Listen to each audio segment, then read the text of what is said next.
దేవుని నామానికి స్తోత్రము. మీ అందరికీ కూడా ప్రభు అయిన యేసుక్రీస్తు పరిశుద్ధ నామంలో వందనాలు.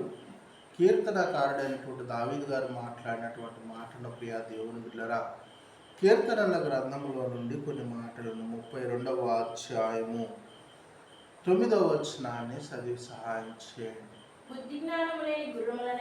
బుద్ధి జ్ఞానము లేని గుర్రములనైనను కంచెర గాడిదలనైనను మీరు ఉండకుడి, అవి నీకు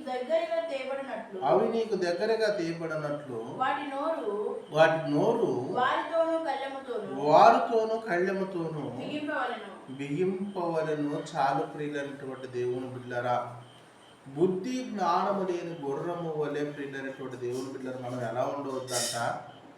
మన క్రియలు ప్రియులైనటువంటి దేవుని బిడ్డల గుర్రముల వలె, అంటే పశువుల వలె కాక మనం ఎలా ఉండాలి?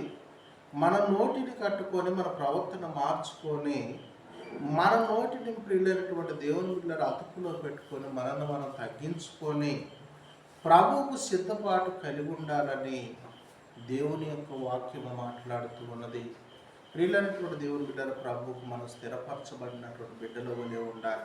దేవుడి మాటను దీవించునుగాక. లైక్ చేయండి, షేర్ చేయండి, సబ్స్క్రైబ్ చేయండి.